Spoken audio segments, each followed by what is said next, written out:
Mark was a skeptical podcaster from Boston, USA, who spent his nights debunking urban legends. Lucy was an antiquarian book restorer living in a fog-drenched, centuries-old village in Devon, England. Their worlds connected online through a mutual obsession with history. But everything changed when Lucy found the journal. While restoring a 19th century text, Lucy discovered hidden letters detailing the Blackwood Manor, an abandoned estate on the cliffs of her village. According to local lore, an American industrialist named Silas Vance built the manor in 1888, only for his entire family to vanish on Halloween night.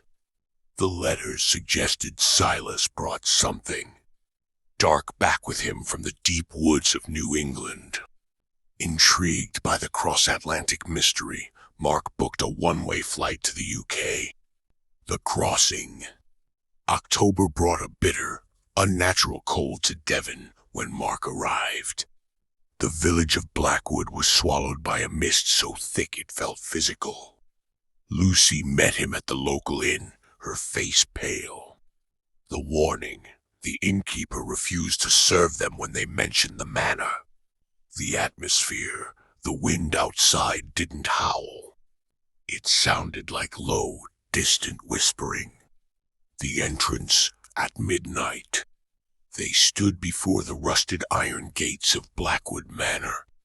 The architecture was a grotesque hybrid, a bleak, towering Victorian structure infused with the oppressive, heavy timber of a colonial New England homestead. The uninvited guests. As Mark filmed, the heavy oak front door groaned open on its own. The air inside smelled of stagnant sea salt and rotting wood. Their flashlights cut through the pitch-black hallway, illuminating portraits on the walls. Strangely, every single face in the paintings had been violently gouged out. Slam! The front door violently shut behind them. Mark lunged for the brass handle, twisting it with all his strength. It wouldn't budge. The temperature in the room plummeted instantly, turning their breath into thick white plumes.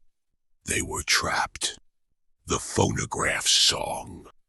With no choice but to find another exit, they ascended the sweeping grand staircase. The floorboards groaned beneath their feet like agonizing moans.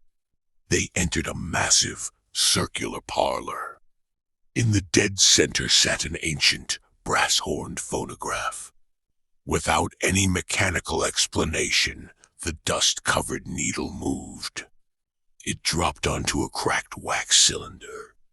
Instead of music, a scratchy, distorted recording filled the room. It was the sound of children crying, followed by a low, scraping noise. Then, a deep voice with a harsh, archaic American accent boomed from the horn. You brought the bloodline back to me. The shadow with no face.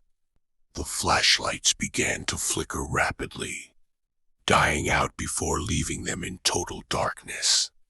In the strobe-like effect of the failing lights, they saw it.